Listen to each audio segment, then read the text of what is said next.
putting and chipping area, 2 beautiful greens, brand new facility. It's basically, the thing I like about it is every time I come here, it's always busy, which is a great thing. And it's my pleasure to be able to do this. I'm basically now, I retired from my job at Braintree Municipal, where I was there for 31 years, the head golf professional. And one of my favorite parts of my job was having a junior program that was included people with special needs, and people with special needs taught the program. So that's, I think, what attracted me to Waltham, is that all the programs are inclusive. It's a real pleasure being here today. The first thing we're going to cover is putting, which is the simplest part, which you can obviously enjoy here at these 2 beautiful putting and chipping greens. The first fundamental of putting, it's really what I call 3 steps to better putting. And the first one is direction, okay? Direction, you basically use your eyes to see where you want to go, and you always point your club face, the center of your club face, right here is the center of the club face. This is the grip, this is the shaft, this is the head. The club face is right in the middle. Right? And the putters even have lines a lot of times to help you see that. So wherever I point this is where I'm going. So if I wanted to go to this hole on the right, I turn and I point my putter at that hole. That's where I'm aiming. Wherever I point, that is where I'm going. If I wanted to aim to here, so I turn my putter to the further hole down. And if I wanted to go back, so wherever you point the face of the putter is where you're going. And that's called direction. Do that first, and then once you have your direction, you can commit to it and focus on the second fundamental. The second fundamental is distance. And you control distance, just like I said, direction is you use your eyes. Distance, you use feel. So make sure, a good tip for you is make sure you're holding the putter real lightly in your hand. Almost like you'd hold your silverware,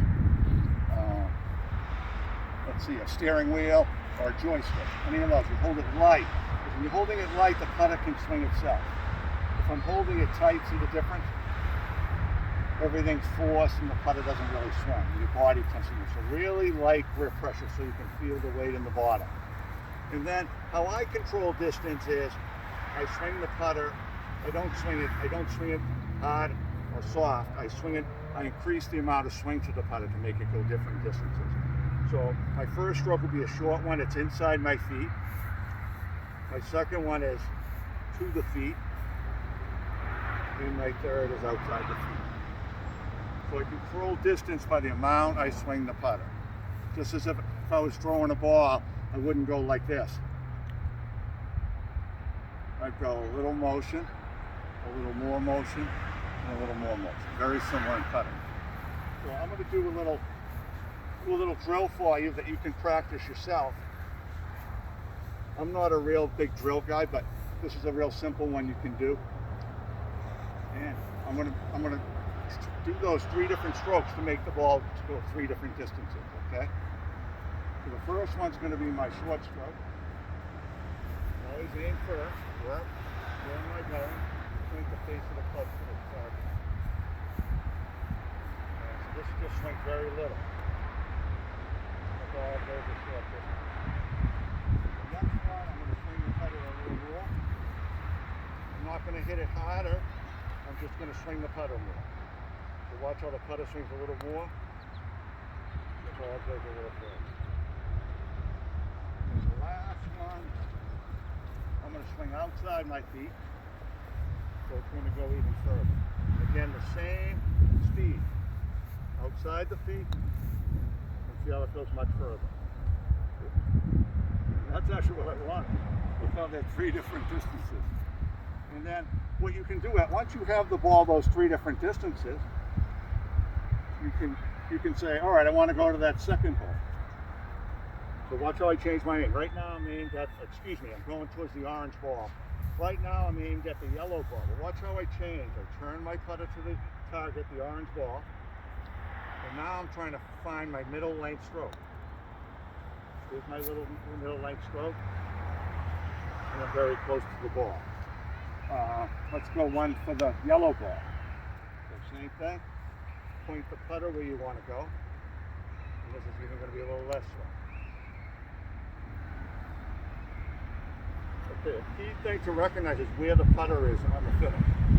Very low to the ground. That's step 3. The number one cause of missed putts is you get anxious and you want to see what happens. You want to see the result. So I'm going to do it the wrong way first. This is the number one cause of missed putts. The putter comes up and the person lifts up. You don't hear a good sound. So what you want is keep that putter real low. I'll do one back down here. And we'll go for the second hole down. So that's why I point my putter. Watch how the putter stays really low to the ground. Just like that, really low to the ground. And obviously missed out. The distance was perfect. I missed it a little to the right. Watch how I make an adjustment on it. I turn my putter more to the left. And now try to feel the right distance. The putter's always low on the ground. That was a much better putt.